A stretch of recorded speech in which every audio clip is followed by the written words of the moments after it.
Boa noite para você de casa. Agora o NTV News. Polícia Militar promove a operação para combater organizações criminosas. Patos de Minas registra 6 novos casos da Covid, mas segue sem registrar internações hospitalares por causa da doença. Incêndio em casa abandonada mobiliza equipes do Corpo de Bombeiros. Evento para ajudar e manter a Santa Casa de Misericórdia leiloa mais de 200 animais. Em meio à pandemia, aumenta a procura por medicamentos que induzem o sono. Grupo musical de Patos de Minas vence Festival Nacional de MPB. Futebol. Após o título do Brasileiro, o Atlético se prepara para a decisão da Copa do Brasil. O RT inicia pré-temporada com foco no condicionamento dos novos contratados. Patos de Minas registra 6 novos casos e segue sem internações por causa da Covid. STF deve julgar nos próximos dias se a suspensão de despejos será mantida. Cadastro escolar para a rede estadual de ensino termina na próxima sexta-feira. E evento promove integração e socialização entre moradores. Tem ainda a análise da notícia e muito mais informações a partir de agora no NTV News.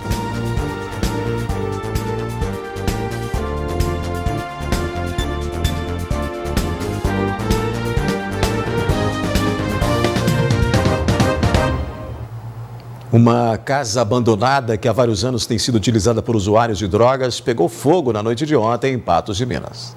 O incêndio teve início por volta das 20h30 e o Corpo de Bombeiros foi acionado por vizinhos da propriedade, que fica situada na rua Gabriel Pereira, no bairro Nossa Senhora das Graças. O chamado foi bem simples, né? A gente foi acionado na nossa central, deslocamento aqui para o local de ocorrência. No local não havia nenhuma vítima, nem transeuntes em perigo.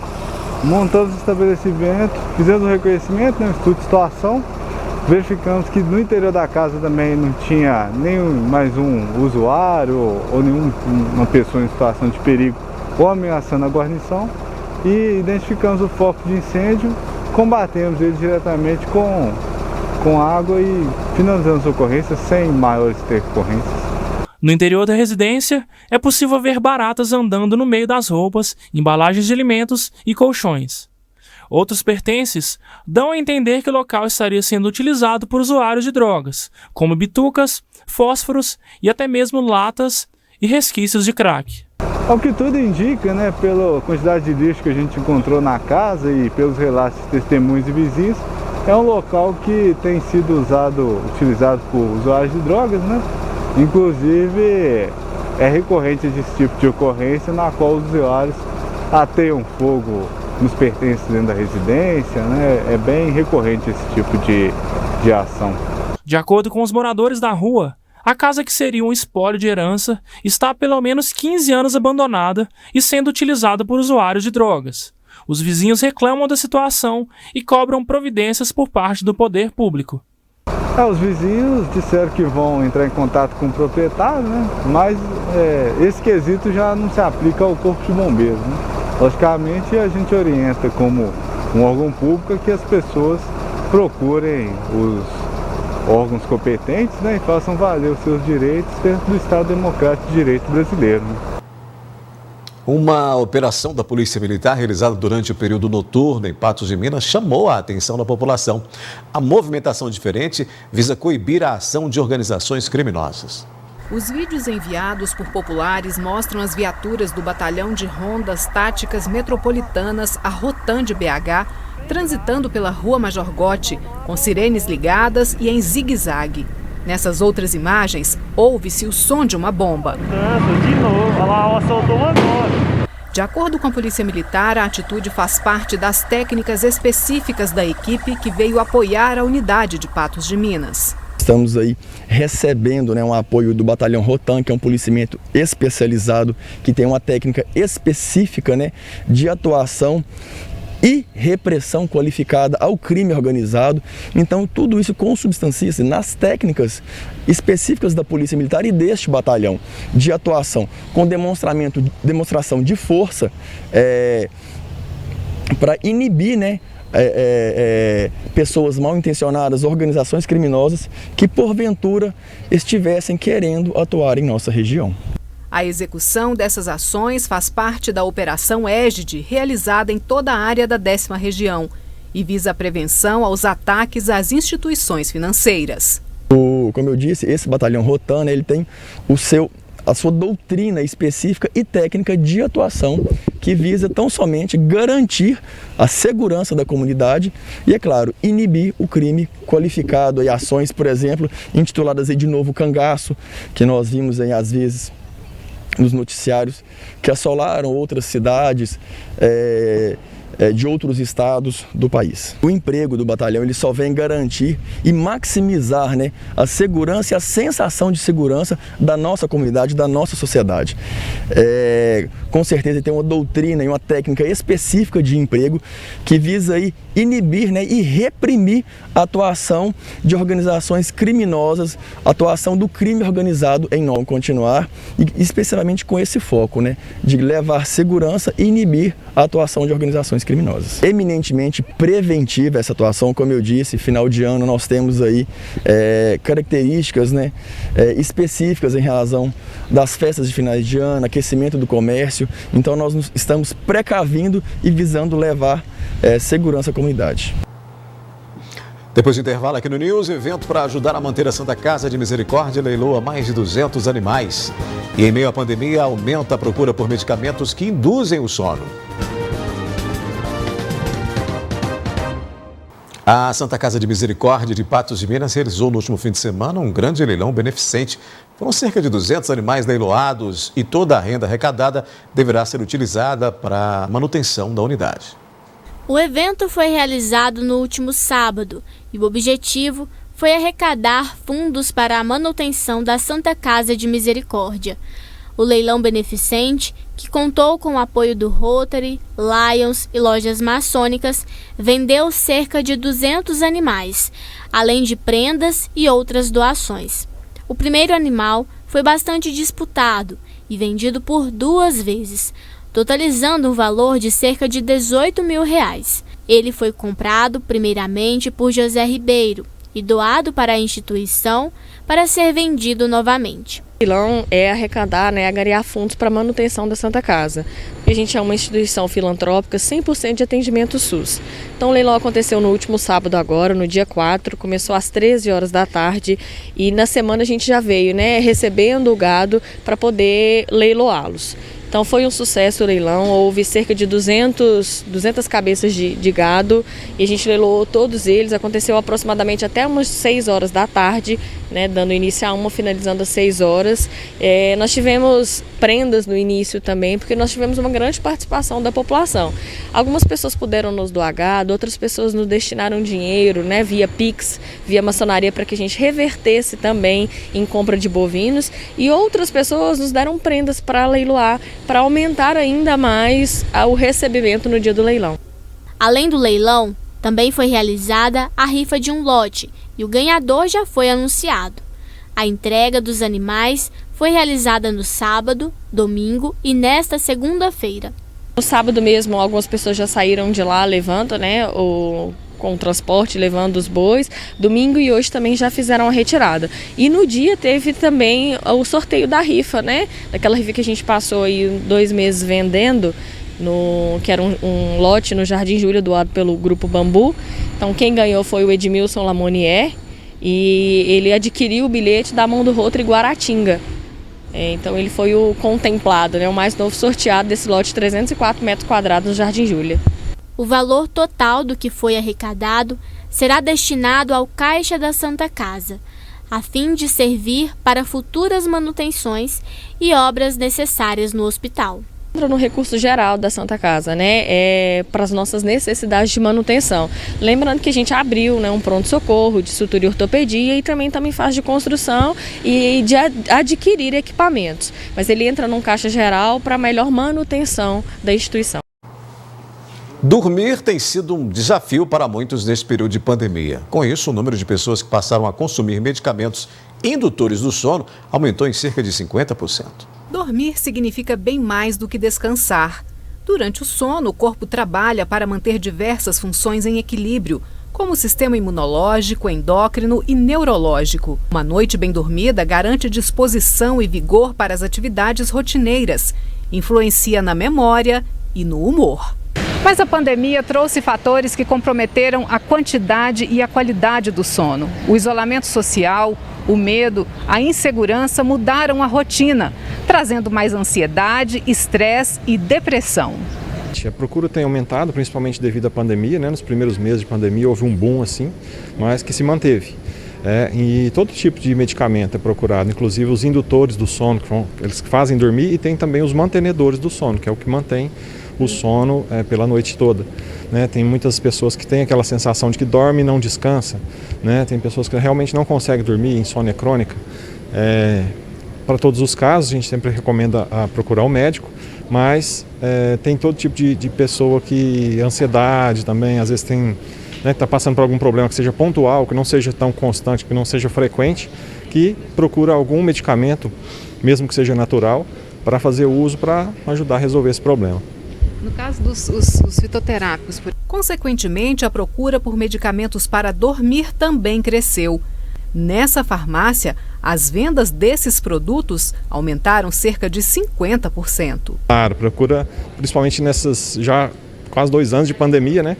Tem muita gente aí com dificuldades para descansar, para relaxar e para desligar a cabeça desses problemas que cada vez mais nos afligem. A gente teve que realmente até reestruturar o nosso estoque, né? E entrar em contato, negociar melhor com os nossos fornecedores, justamente porque a demanda aumentou bastante. Os fitoterápicos são procurados por pessoas mais jovens, em situações pontuais. Geralmente pessoa que está passando na véspera de algum exame, né, que está com ansiedade, com atenção, com dificuldade para dormir ou para descansar, procura fazer uso desses porque são mais pontuais, realmente não causam dependência, né? A pessoa consegue usar e interromper o uso com a maior facilidade. Já os produtos, a gente fala controlados, né? Alguns são tarja preta, inclusive, que são psicotrópicos, que é necessário a receita médica para estar adquirindo, justamente porque eles podem causar efeitos adversos e causam também a dependência. A procura também é grande pela melatonina, que acaba de ser liberada pela Anvisa como suplemento alimentar. O produto, que antes era apenas manipulado, agora poderá ser encontrado em qualquer farmácia. Está sendo divulgado agora porque a Anvisa liberou recentemente a melatonina como suplemento alimentar, não é nem como medicamento, né? Então ela entra na linha dos suplementos complementares à alimentação. Lembrando que a melatonina é o hormônio do sono, ela é produzida normalmente no nosso organismo, né? No período noturno, geralmente, que é quando vem aquela sensação de sono, da vontade realmente de dormir, é a melatonina que está sendo produzida no nosso organismo. Né? Algum estresse, alguma ansiedade, algum problema que a gente esteja passando na vida causa uma redução nessa produção de melatonina, e aí entra essa melatonina sintética, né, para a gente poder suprir essa necessidade do organismo. E lembrando que ela é um indutor do sono, ela faz você, né, começar o sono, ela não é um mantenedor, mas de qualquer maneira os relatos, né, e a experiência nos mostra que ela ajuda também nessa questão do relaxamento, um sono que ele é mais relaxante. Né? Lembrando também que é sempre bom procurar o médico, o farmacêutico, para se orientar, para ver se realmente a melatonina é o ideal no seu caso. Daqui a pouco aqui no News, Grupo Musical de Patos de Minas vence Festival Nacional de MPB. Futebol, após o título do Brasileiro, o Atlético se prepara para a decisão da Copa do Brasil. E o RT inicia pré-temporada com foco no condicionamento dos novos contratados. A gente fala agora de talento musical, né? Afinal de contas, nesse fim de semana, o grupo patense Pássaro Vivo conquistou o primeiro lugar no 46º Festival Nacional de Música Popular Brasileira de Ilha Solteira. Segunda vez que o grupo Pássaro Vivo é premiado no Festival Nacional de MPB realizado em Ilha Solteira, no estado de São Paulo. Em 2019, eles conquistaram a segunda colocação com a música Agridoce. Desta vez, o quinteto patense obteve a primeira colocação na disputa com a canção O Presente. A gente adora participar desse festival, um festival que reúne grandes artistas do Brasil, grandes artistas de vários lugares do Brasil, principalmente São Paulo. E é muito bom rever essas pessoas pós-pandemia, né? E esse momento que a gente viveu da arte, da música. Então, foi uma participação incrível, maravilhosa, que a gente reuniu com essas pessoas, a gente se encontrou, a gente teve trocas de experiência, e foi muito bom também saber como que está a produção da música autoral no Brasil, né? Essas pessoas que estão ali trabalhando também em prol das suas carreiras, etc. E foi muito legal encontrar todo mundo e poder fazer esse movimento junto com esse pessoal. Além da premiação de R$8.000, o Grupo Pássaro Vivo também desfrutou da possibilidade de novamente se apresentar para o público de forma presencial. Durante a pandemia nós fizemos algumas gravações só entre nós 5 e estar no palco novamente com pessoas tão incríveis, músicos incríveis, amigos que nós fizemos durante as caminhadas dos festivais, é algo sensacional. Foi uma energia muito gostosa que acredito que a gente estava precisando disso. Dessa injeção de ânimo, de alegria, de força. Então foi ótimo. A música que venceu o festival se chamou O Presente e foi escrita por Lucas de Paula enquanto ele ainda fazia parte do grupo Berço. Ela não chegou a ser gravada pela extinta banda, mas entrou para o disco de estreia do Pássaro Vivo em 2019, Sobre Asas e Raízes.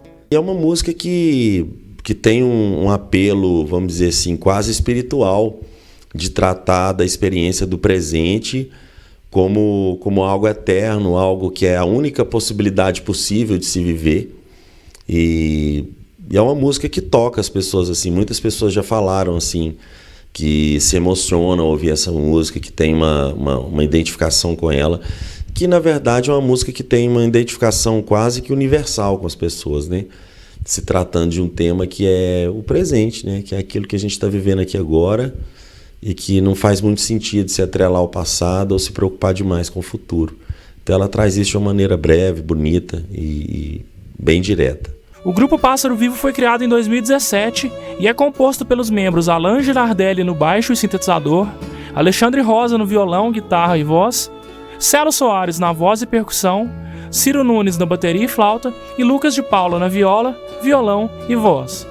Para Celo, mais importante do que vencer o festival é levar o nome de Patos de Minas para o Brasil afora. Durante os anos aí tivemos cantores, compositores, musicistas, músicos maravilhosos. E quando a gente vai para um festival em outra cidade, em outro estado, levando o nome de Patos de Minas e voltamos premiados com o primeiro lugar, é uma alegria muito grande para nós, mas também uma forma de validar e enaltecer a arte da nossa cidade, né? A gente tende muito a buscar fora trabalhos bonitos, trabalhos grandiosos, seja na música, no teatro ou na dança, mas esse prêmio prova que a gente não precisa ir tão longe, é só a gente olhar para o nosso próprio quintal, que está cheio de gente incrível fazendo um trabalho muito especial. A vida já brotou aqui, sorrateira.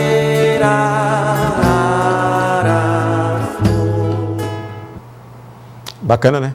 Da música para o futebol, início da pré-temporada e comissão técnica da URT começa a colocar em prática o planejamento para condicionar o novo elenco. Jonathan Mock, lateral esquerdo do Trovão Azul, é de Montes Claros. Jogou na equipe da URT no finalzinho da última temporada e agora retornou para compor a equipe no Campeonato Mineiro de 2022. Tive uma passagem aqui, né, em 2020, né, ano passado, que foi para terminar aqueles 2 jogos, né, da volta da pandemia. E eu joguei também na Patrocinense com o professor Fajardo, né, então ele me contactou, então eu já conheço o trabalho dele, então eu me dispus a vir trabalhar com ele novamente, né, e acabamos que fechamos. Assim como ele, muitos dos jogadores que compõem o novo elenco do clube vieram de fora. Por isso, essa etapa pré-temporada tem um foco importante: trabalhar a equipe na preparação física e emocional, bem como conhecerem uns aos outros, a fim de fazerem uma boa temporada em 2022. Nesse momento está dando ênfase à parte física, né? Fazer um nivelamento daqueles jogadores que chegaram já às vezes 2 meses parados, outros jogadores, no caso do Ferrugem, disputou uma semifinal agora da Copa Gaúcha. Então, assim, nesse momento ele está fazendo um nivelamento físico, né? Vamos treinar, já soltamos a programação, vamos treinar bastante, vamos ter pelo menos 30 sessões de treinamento até o final do ano, e com isso a tendência é da gente subir de produção. Está faltando chegar muitos jogadores ainda, né? A gente está trabalhando hoje com 16 jogadores de linha. A gente entende que a gente tem que qualificar ainda mais o plantel. Durante toda a semana, serão realizados treinos intercalados com períodos de recuperação. Com a equipe nova, o entrosamento também é um ponto importante para ser trabalhado nessa fase inicial. Por isso, o mês de dezembro será voltado para esse nivelamento. Hoje a gente está mesclando, né? Trabalho físico técnico, com trabalho físico, com trabalho técnico. Então, assim, essa fase até 31 de dezembro vai ser voltado mais a trabalho físico, técnico e trabalho técnico. E na volta do campeonato, na volta do Réveillon, aí já entrando no trabalho tático, que é já visando os jogos. No Atlético, que ainda comemora o bicampeonato brasileiro, o técnico Cuca segue trabalhando de olho na decisão da Copa do Brasil, que terá início já nesse fim de semana.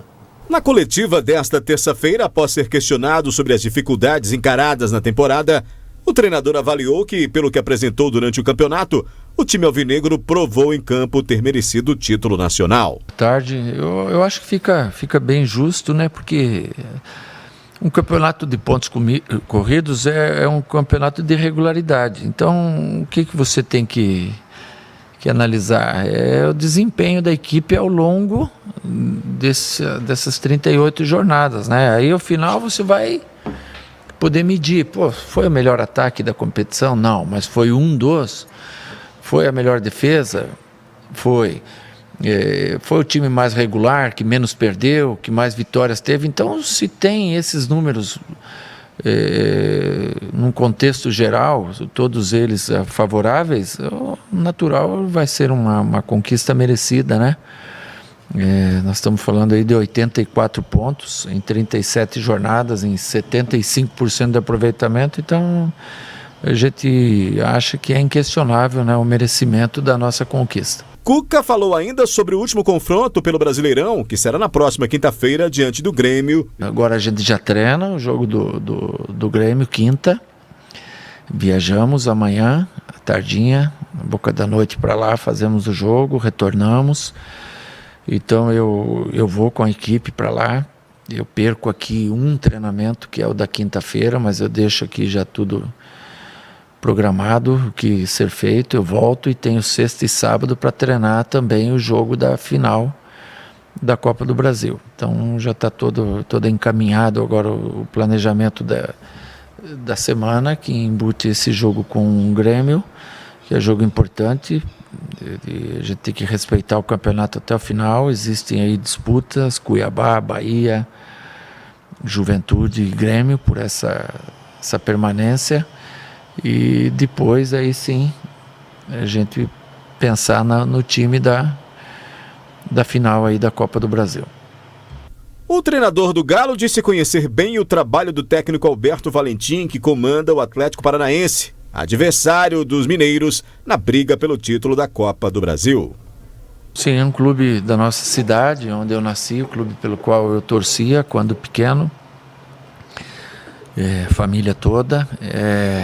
O Alberto é um cara que eu tenho um carinho, uma estima enorme. Trabalhou comigo lá 2 vezes no Palmeiras, 16 e 17. Hoje está, eu não diria que iniciando, mas já é um treinador afirmado, já tem conquistas, né? O que é muito importante, principalmente para jovens como ele, cheio de ideias boas e novas, e que eu torço muito para ele ser um sucesso aí na carreira. Ele que foi um grande lateral direito e é um grande amigo que eu tenho. A seguir tem a análise da notícia aqui no NTV News. Patos de Minas registra 6 novos casos, mas segue sem internações por causa da Covid-19. STF deve julgar nos próximos dias se suspende a suspensão de despejos ou mantém.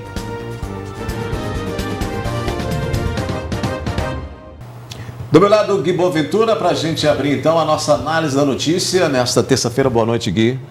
Boa noite, Odair. Boa noite ao nosso telespectador. Gui, vamos começar falando sobre saúde, atualizando aí os números da Covid-19 em Patos de Minas. Na tela, os comparativos e o boletim epidemiológico desta terça-feira, que mostra que os casos tratados subiram para 17.195, com percentual de cura em 96,79%.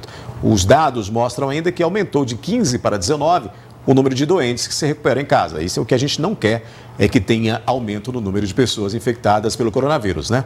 O informe está apontando que 6 novos casos da doença foram confirmados, mas, de acordo com os dados, 3 deles são remanescentes do mês de novembro. e os outros 3 das últimas 24 horas. Agora, a quantidade de infectados desde o início da pandemia é de 17.765.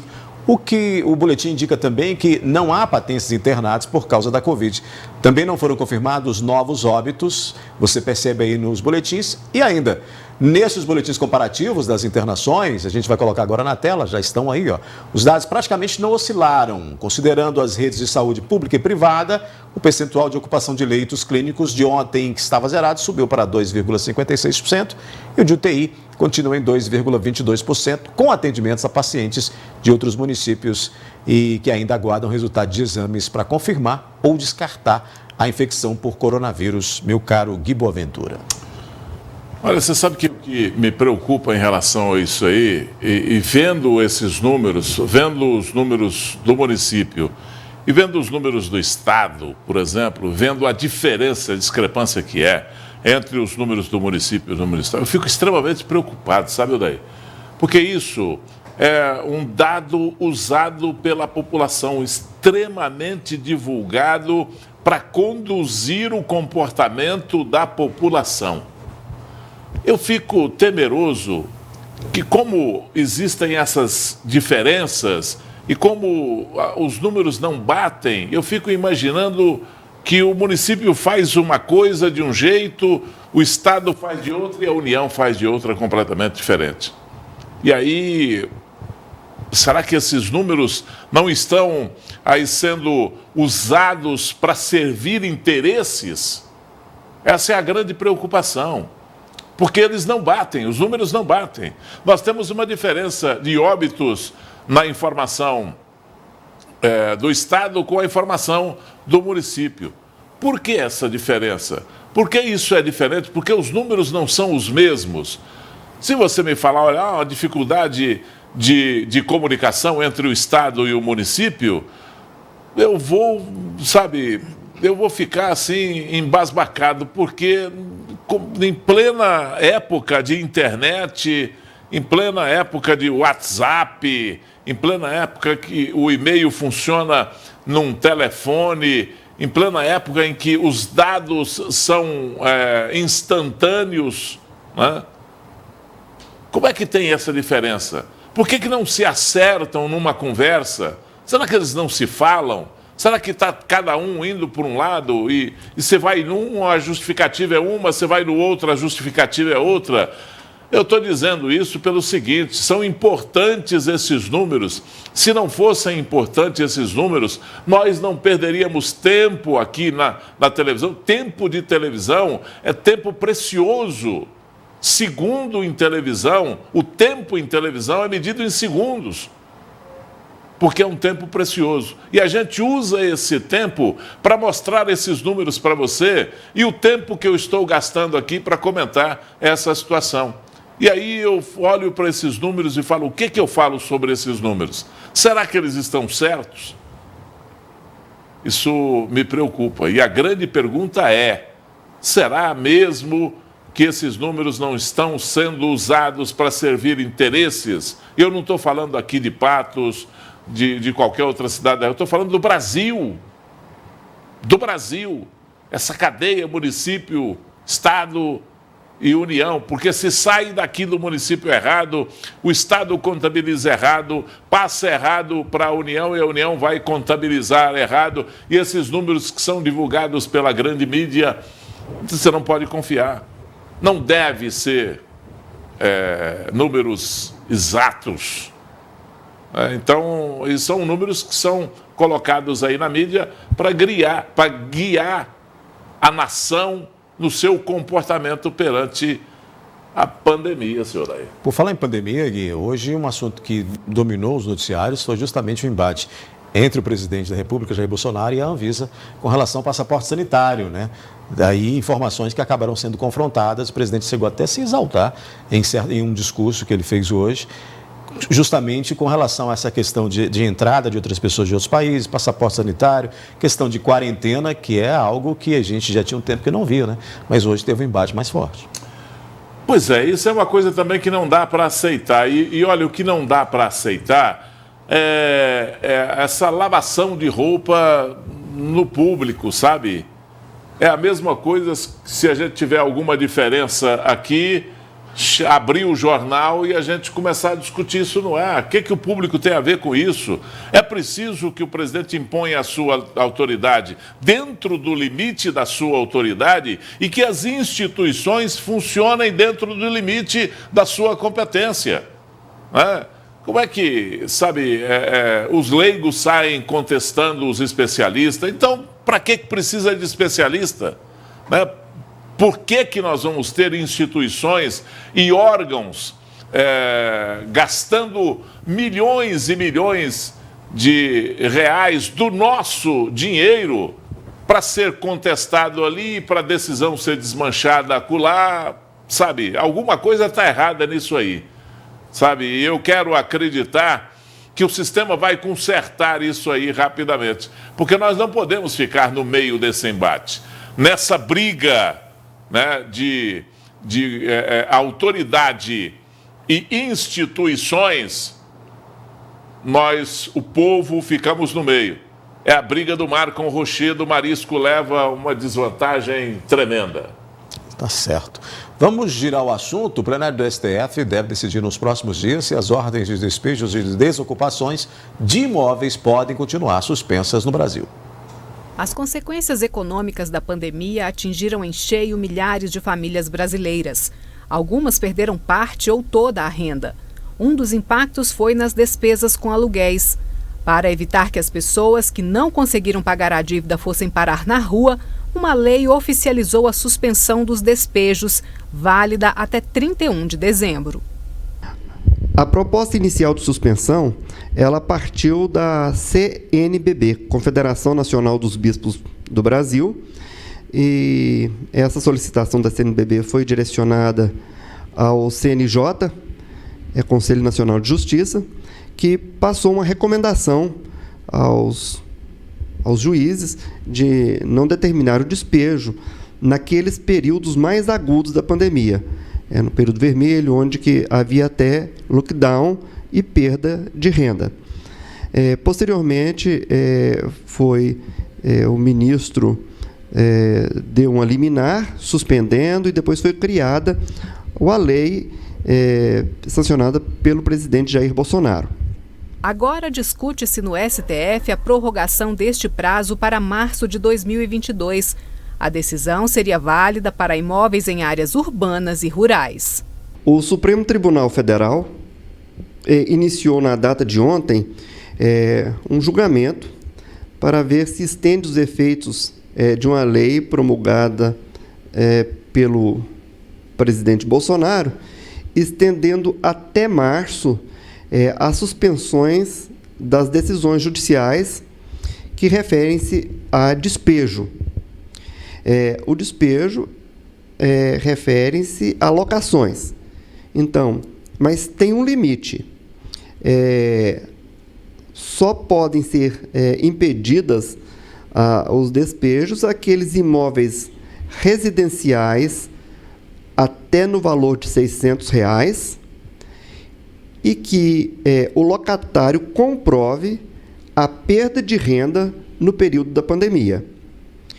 Os imóveis comerciais de valor até R$ 1.200 a locação mensal, sempre comprovando a diminuição da renda ou a perda dela no período da pandemia. O julgamento que iniciou ontem, no dia 6, o relator é o ministro Barroso, e até então ele foi seguido por outro ministro, que é o Luiz Edson Fachin.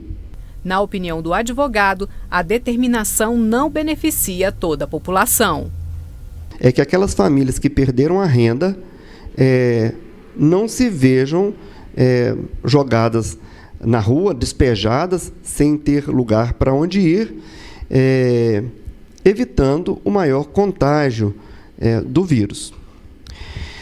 Em nosso entendimento, a medida não é das melhores.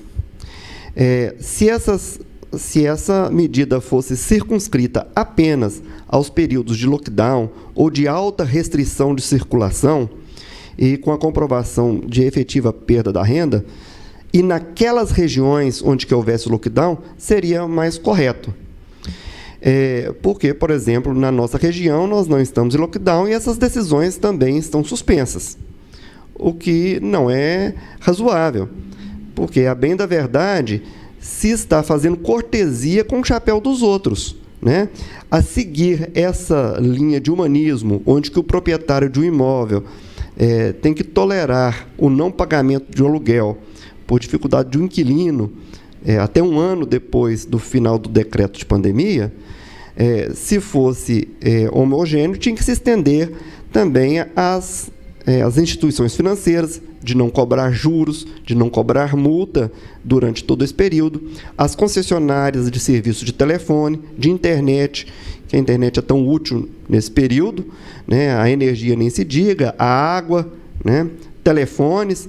Então, eu acredito que não é justa essa medida. Justa seria se fosse nos períodos de lockdown, tá certo? E durante a pandemia. Superado isso aí, como nós estamos hoje, creio que essa medida não tenha tanta relevância. Gui, e em meio a essa discussão estão os impactados, né, pela pandemia, de um lado e de outro. E muito sábio o Dr. Brian, né, na sua explicação aí.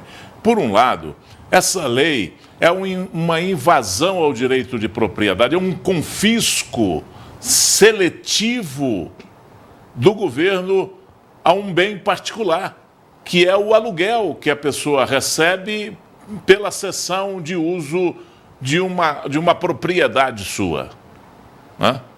Então, esse é o primeiro item.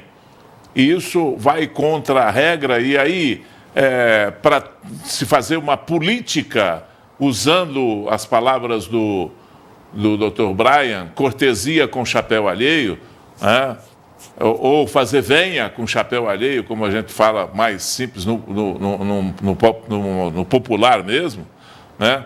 Usando a propriedade particular para fazer uma política social no país. Isso é atitude, sabe, que não é muito bem de direita, não. Para um governo que se diz de direita, usa atitudes, porque essa lei foi sancionada pelo presidente da República, usa isso para fazer uma política social. Agora, como é que isso deveria... Qual que é a saída, então, para isso? O aluguel social, já não tantas vezes e tantos governos não lançaram mão do aluguel social e em tantas oportunidades, claro que mais sazonais do que essa é uma questão mais generalizada, mas os governos já lançaram a mão desse aluguel social, pagando aluguel para quem não tem o dinheiro, dando ajuda no aluguel para quem não tem condição de pagar o aluguel, para não ficar na rua, para não ficar no desamparo. Eu também não acho de maneira nenhuma justa essa lei, em que pese que os tribunais acatem, estão tentando fazer, inclusive, essa prorrogação, manter essa prorrogação dessa lei. E olha só o fantasma que nos assola. O Congresso Nacional não toma uma providência, é preciso que o Supremo Tribunal Federal tome uma atitude para prorrogar uma lei, ao passo que essa lei poderia ter sido reeditada no Congresso, ser apreciada e já ter sido votada, sancionada ou promulgada pela Câmara, como queira. Então, é uma situação meio fantasmagórica que nós estamos vivendo no Brasil com essa competência. Depois reclamam, falam, o Supremo está querendo mandar no país. Pois as instituições deixam a desejar, alguém tem que tomar uma providência para um pobre cidadão desempregado e sem dinheiro no bolso não fique jogado com a sua família aí embaixo do viaduto. Muito bem. Gui, ontem a gente começou a falar com relação aos combustíveis, né? a questão de manter ou não essa política de os combustíveis seguirem o mercado internacional, desse aumento que vem ocorrendo constantemente da gasolina e também no diesel. E hoje, a Comissão de Assuntos Econômicos do Senado aprovou o projeto de lei que cria um programa para a estabilização do preço do petróleo e derivados no Brasil. O projeto visa amortecer os impactos dos aumentos do preço do barril de petróleo, como a gente disse ontem, e conter a alta nos preços dos combustíveis. O texto, que agora seguirá para o plenário, estabelece alíquotas mínimas e máximas para o imposto de exportação deste produto, que serão aí zeradas, essa é a proposta, até o valor do barril atingir aí $45. A versão anterior prevê, que o imposto valeria quando o barril estivesse acima de $80. Outra mudança, né, que está aí nessa discussão, nessa lei que deve ser votada, é relativa à alíquota máxima, que agora será de até 20%, contra os 12,5% inicialmente previstos. Onde a gente chegou a citar isso aqui, você até tinha lembrado que nós estamos no período pré-política, né, pré-eleição, e que por isso havia um entendimento de trazer essas questões para o plenário ali do Senado, para a Câmara, e hoje nós temos então essa decisão aí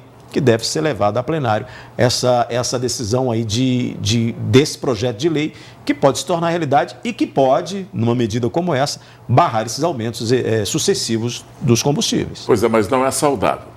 De maneira nenhuma não é saudável. Historicamente, nós estamos diante de uma decisão ou de uma atitude ou de uma iniciativa que nós já vimos no passado. Paridade da moeda e tantos outros tabelamentos de preços e leis que são editadas para segurar algum momento da economia no Brasil. Nunca deu certo.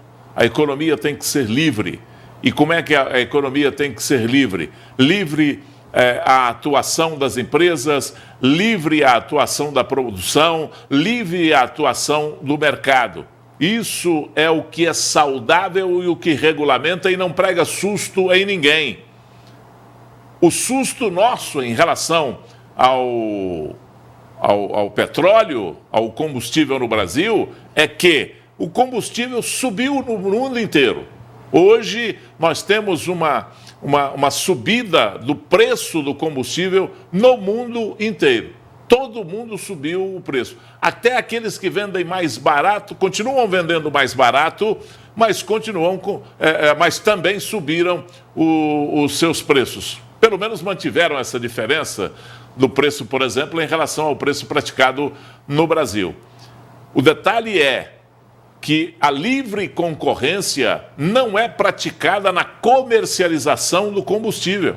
Nós temos um monopólio no Brasil da Petrobras, com o argumento de defesa de que a Petrobras é nossa. E eu falei aqui ontem, vou repetir hoje. Como é que uma empresa que é nossa coloca o pé no nosso pescoço, nos vende um dos combustíveis mais caros do mundo e depois divulgam alvissareiramente um lucro em 3 meses, num trimestre, de 32 bilhões de reais? Não é nossa? Então por que esse dinheiro não foi usado para segurar o preço do petróleo, para não subjugar os donos da Petrobras, que somos nós? É fácil entender isso. Que a Petrobras recue para a produção, para a prospecção, para a exploração do petróleo e que o beneficiamento e a venda desse combustível seja feita no mercado livre, com outras companhias concorrendo em qualidade, concorrendo em atendimento, concorrendo em eficiência, concorrendo em preços. Aí o povo brasileiro levaria vantagem. Que não pode a gente continuar pagando R$7, mais de R$7 no litro do combustível, com uma crise que se estabelece no país. A Petrobras nos cobrando um combustível desse nível, nós pagando um combustível nesse valor, e a Petrobras divulgando um lucro estratosférico. E, além disso, o governo arrecadando com o petróleo, mesmo tendo baixado o consumo, né? A arrecadação dos governos, principalmente os governos estaduais, em níveis também espantosos, estratosféricos, a arrecadação por intermédio da cobrança dos impostos em cima do petróleo. Sobe o preço, o percentual é o mesmo, mas sobre uma base de cálculo muito maior. E aí é o que nós pagamos. Muito bem. Vamos fazer uma parada aqui no News. Depois do intervalo, o evento promove integração e socialização entre moradores do bairro Quebec e morador reclama de descaso com sujeira no bairro Alto da Serra. Agora a gente mostra uma reclamação que vem do bairro Alto da Serra, onde o morador denuncia o descaso relacionado ao lixo, mato alto e manilhas de obras deixadas de forma irregular no local e que tem atraído animais peçonhentos e causado transtornos. O senhor José Francisco é morador do bairro Alto da Serra e conta que desde que os residenciais foram construídos, estas manilhas foram deixadas no local, gerando acúmulo de lixo e sendo usada como ponto para usuários de droga. O que eu presenciei aqui é bandido entrando dentro daquelas manilhas para fumar maconha. Aqui é o lado desse pé de árvore aqui, eles sentam 5, 6 para fumar maconha, a gente vai falar, eles vêm ameaçando a gente para querer matar até a gente. Isso aí já vai fazer 3 anos, tinha um barraco aqui que vinha 8, 10 maconheiros aqui, aí chegaram, derrubaram o barraco, foi que o pisolado tirou quando o barraco caiu. O que os malandros levou as teias, levou tudo. Agora eles mandou arrancar isso aqui e deixa um mato desse aqui. O gerente do pisolato falou que não é problema dele, é para deixar desse jeito. E o que o senhor... Ele também relata que já encontrou cobras na residência dele, que é bem próxima a esse ponto de ônibus onde as manilhas foram jogadas. Cobra, já aquelas lacraias, eles vêm daquele mato ali e chegam aqui, entram dentro de casa. E preocupado, ele cobra providências para que os objetos sejam retirados do local e o espaço seja mantido limpo. Espero que eles criem, que eles venham limpar, né? Porque eu já paguei 2 vezes para limpar esse terreno aqui e não adianta, eles não, quando está o mato maior, eles não mandam limpar. Eu tenho que mandar limpar e ele fala que não é para limpar, não pode limpar, é só eles. Eles não limpam, como é que faz? Nós tentamos falar com o pessoal da construtora, né? O pessoal da Pisolato, não conseguimos falar após as 17 horas, quando a reportagem colheu essas informações, mas a gente vai continuar tentando falar com o pessoal da Pisolato sobre essa situação. O morador está muito chateado, né? Está muito incomodado. Com razão, com essa situação ali, porque a sujeira, o animal peçonhento e outros transtornos causados ali para ele. Né? Pois é, mas ali não é obrigação, a conversa ali não é com o Pisolato, né? Não é com a construtora, porque a construtora fez o bairro, né? Executou o projeto, vendeu para o governo distribuiu essas casas com um auxílio social, né, para as pessoas que ganharam. E agora é problema da prefeitura tocar como se fosse um bairro, como um bairro qualquer da cidade. Porque é um bairro da cidade. Então, se tem sujeira num ponto de ônibus, é a prefeitura. Se tem mania lá jogada lá do jeito que está lá e pode ser realmente servir, ela pode até servir de esconderijo aí para algum bandido, alguma coisa assim, pode. Se tem que tirar isso de lá, que se perturba o morador, claro que é a prefeitura que tem que tomar uma providência. E se tiver alguma coisa que é dívida da construtora para fazer ou para realizar mais algum trabalho ali em relação àquele bairro, é a prefeitura quem tem que cobrar. Ela quem tem que cobrar, ela que tem que fazer com que o serviço seja executado. É um negócio assim que não dá para entender esse jogo de empurra. Por quê? É a competência. Por que não assume a competência e vai lá, a responsabilidade, e vai lá e resolve o problema? Realmente lá tem mato alto. Por que não cimenta lá e faz um concreto ali naquela... Na base do ponto de ônibus? Nós já não temos tanto conforto assim para as pessoas que andam no transporte coletivo em Patos de Minas. É chuva, lá tem uma cobertura. Para debaixo de uma cobertura daquela, para 5 pessoas embaixo daquela cobertura, para você ver o conforto que é, né? E em muitos locais da cidade você para num ponto de ônibus para ver o conforto e a segurança que você tem. Zero. Absolutamente zero. Quando um ponto de ônibus não é simplesmente uma placa amarrada num poste. Quantos desses? No centro da cidade tem desse jeito. Não tem nenhuma cobertura, não tem nenhuma limpeza, não tem nenhum cuidado. O usuário que paga pelo transporte coletivo tem que tolerar isso. Você sabe, por acaso, por quê, senhor Odair? Por quê, Gui? É por causa do monopólio. Aquilo mesmo que faz o povo sofrer em relação a Petrobras, a CEMIG, a Copasa, a Gasmig e tantas outras concessões que nós temos no Estado e na União, né? Essa do ônibus do transporte coletivo também é assim. Só tem uma. Você tem que rezar na cartilha. O povo tem que fazer, além de pagar, tem que fazer do jeito que a empresa ou do jeito que a concessão exige. Muito bem.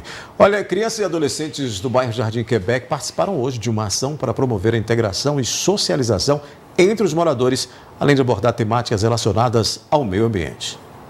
A canção, elaborada pelo professor Daniel, engenheiro ambiental e integrante da equipe técnica social da Caixa Econômica Federal, representa uma parcela das atividades desenvolvidas com os moradores do bairro Jardim Quebec 1 e 2.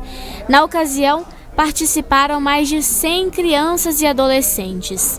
O trabalho técnico-social, dentro do eixo de resíduos sólidos, ela nos exige uma atividade de educação ambiental, né? E como aqui nós temos uma faixa etária que vai de 6 até 17 anos, né? Então nós dividimos a menor faixa etária para fazer uma atividade mais levando em consideração as cores, né, da coleta seletiva. Foi algo já trabalhado, né, com os moradores aqui no bairro durante o diagnóstico situacional e elaboração do plano, né? Então agora a gente tem uma atividade voltada para as crianças, até para fundamentar essa questão das cores. E para os maiores, né, nós vamos trabalhar o tema de resíduos sólidos, né, o lixo, de uma forma lúdica por meio de musicalização, né? Então nós vamos inserir para eles a composição de música, né, estrofe, seja em rap, sertanejo universitário, né, o que tivessem mais na mente mesmo desses jovens, com a temática sobre o bairro, né, aquilo que já foi diagnosticado e conversado anteriormente. A ação social é realizada em todos os conjuntos habitacionais dos programas governamentais em conjunto com a Caixa Econômica Federal.